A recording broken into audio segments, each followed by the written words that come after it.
In every real video game, there are two kinds of characters: the player who chooses, who responds after analyzing, who makes things happen in the game, who makes his own decision, his own choices, also called as a story mode.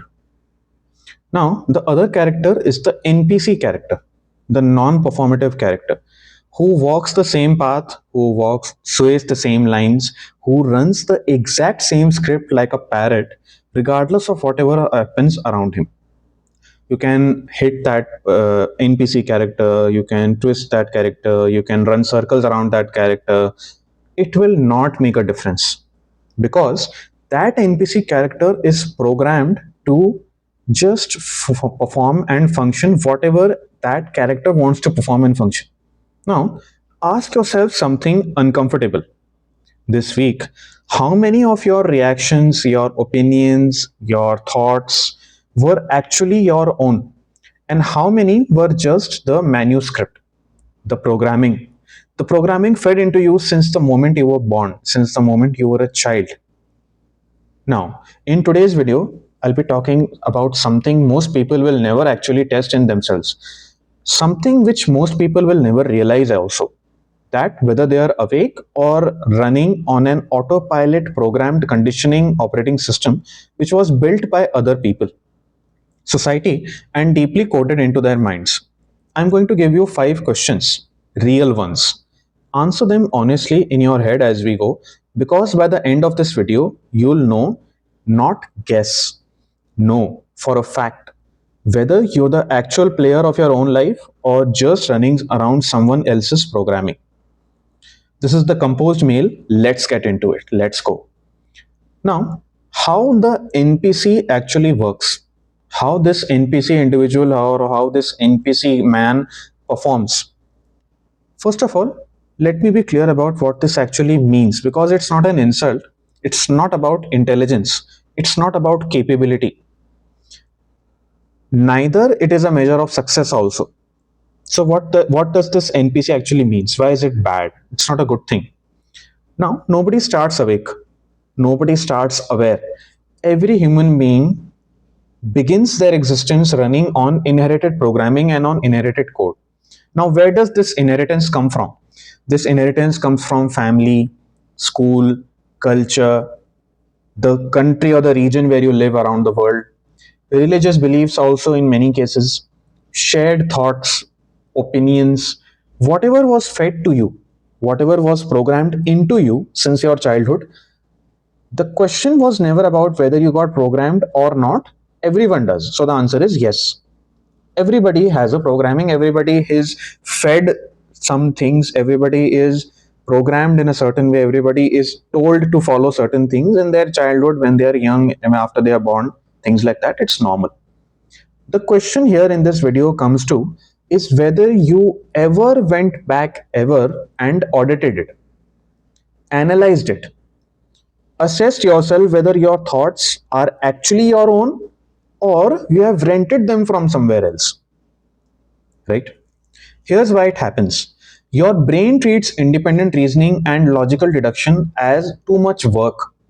It's fatiguing every time to check everything, to ask questions. It's more work for the brain. Automatically, it takes it as expensive. Actually, evaluating every belief, every thought, every opinion from scratch takes enormous amount of energy and resources from your body. So by default, the brain, what it does is it runs whatever script got installed first and keeps on running it if you consciously don't make an effort to unlearn it. To unlearn. That's not weakness, that's efficiency. But efficiency isn't the same as awareness, right? Most people's political opinions, preferences, career choices, partner choices, relationship choices are rented. They are never chosen by themselves. If you think about it, whatever you might be doing till the point of time you started watching this video might not be even your own wishes. It might not be something which you wanted to do. It was just fed into you that, okay, do this, right? And yet, people will defend these things like they have personally built them from the ground up. Here's the part that surprises people. This has nothing to do with intelligence. Plenty of brilliant, exceptional, highly educated people, highly capable people are, even at the end of the day, performative NPCs, performative non-player characters. Intelligence can defend a pre-programmed belief just as easily as it can question one. Smart people just build better arguments for the same conditioning. They actually never examined themselves rationally and logically. So here's the real marker. Not how smart you are, not what you believe, it's this. When you explain your life, do you describe what happened to you or what you decided should become your life on your own terms? Ask this yourself. I'll give you a couple of minutes. Now, another thing before we start this test, this isn't a fixed identity. Like, you're not permanently fixed to the other person's beliefs or choices or the society's beliefs or choices as a whole. You're not fixed to that.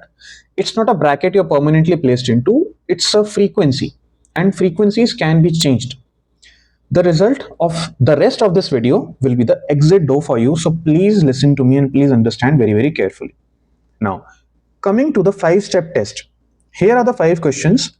Don't rush them. Actually answer each of them before moving to the next.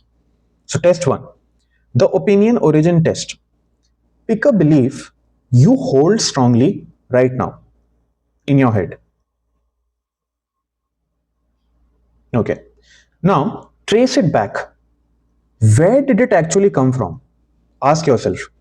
If the honest answer is everyone around me says this, not your own reasoning, not your own logic, not your own analytical capability, not your own personal life experience, then it means that that belief is rented. It's not yours. You're just storing it and using it as how your brain pleases itself to use it. That's all. Now, coming to the test number 2, the disagreement reflex test. Think about the last time someone challenged a core belief of yours, a core sentiment. What happened in your brain? What happened in your body? Did your brain take it as a curious conversation? Something to explore more, to explore further, to understand possibilities? Or did your brain treat it as a identity crisis? Identity crisis or a threat to your identity? An NPC treats disagreement as an attack to their brain, to their body, things like that. Because the opinion and the self image were never separate from the beginning. If your logical brain flinches when an idea gets questioned, the idea was never yours to begin with, bro. It wasn't. Coming to the test 3, the decision audit. Now, what I would like you to do in the decision audit is pull up your last 5 major life decisions. Okay, it can be your career, it can be your relationship, it can be money, it can be your preferences, where you're living, it can be your hobby, it can be what you do in your free time. The real thing is what you do in your free time. For each one, ask yourself, did I choose this or did I follow what was expected from me? Count how many were active, logical, experienced, known decisions of yours, and how many were just the least path of resistance. That means taking the easy way out. Doing what you know would be simple. Now, coming to the test number 4, the silence test. This is the most difficult one. Personally, when I tried doing this, it was another experience altogether, to say the least. And I was about to fail this test many, many times. So this hits home for me personally. Now, to begin with, set a timer for 10 minutes in your mobile.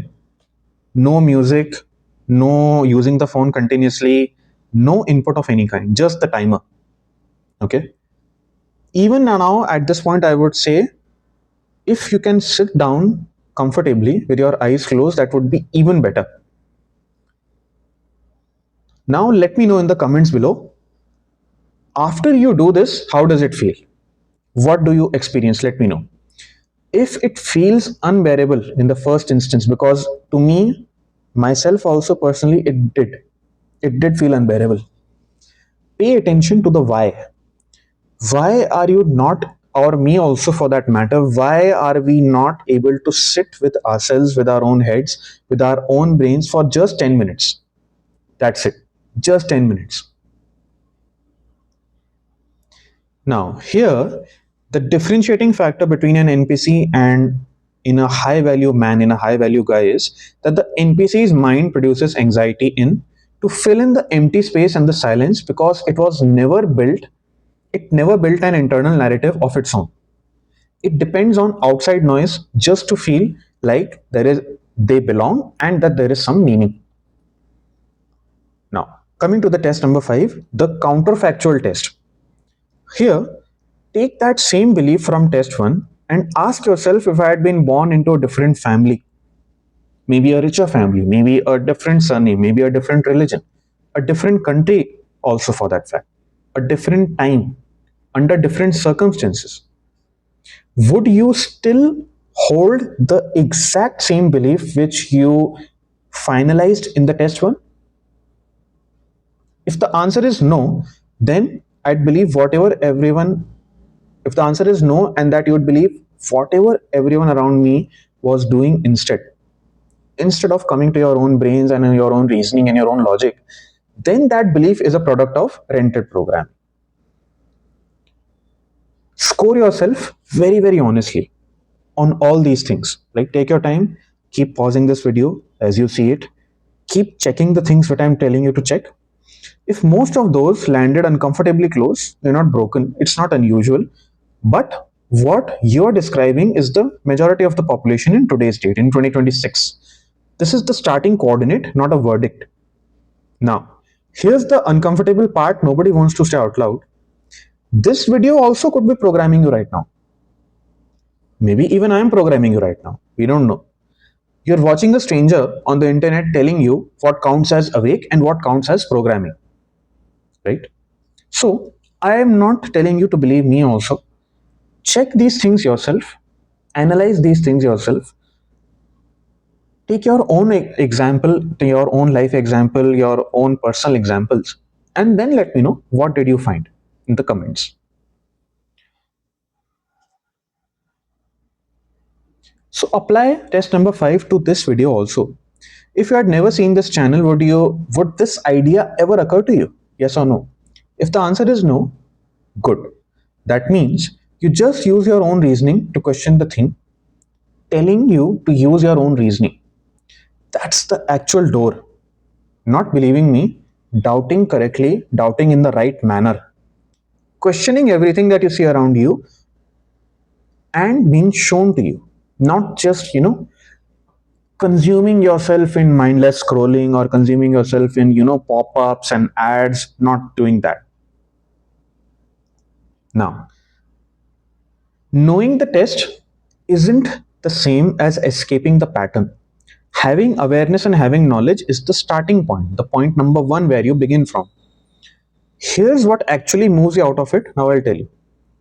Question one inherited belief or one purpose this week of yours. Not all of them. That's overwhelming and you'll quit also soon.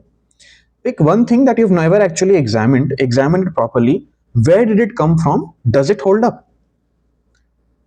Number 2, make one decision this month using only and only your own experiences, reasoning, logic, and deduction. Not the programming, not what was fed into your brains. Use your imagination. Be open with your brain. Do something unexpected even from you.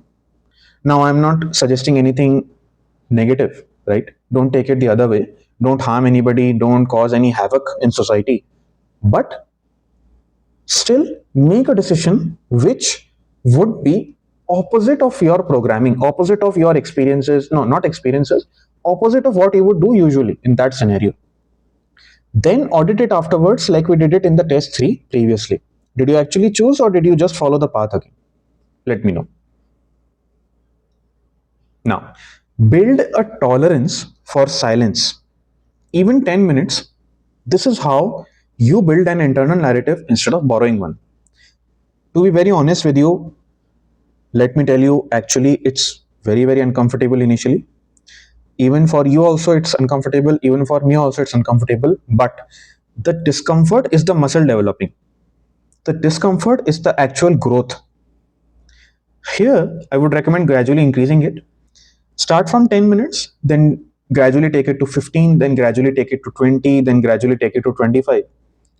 So on and so on and so on, till at least an hour of doing nothing feels more calming and soothing than scrolling your phone immediately after getting up in the morning.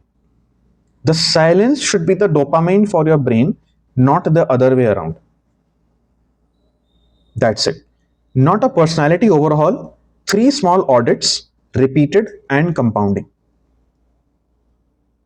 Now, go back to the start of this video, the player and the NPC. The real player, the real story player, and the NPC. The only difference between them was never talent, luck, or intelligence, but it was whether they ever stopped to ask if the script was actually theirs, if the actions were actually theirs, if the opinions were actually theirs.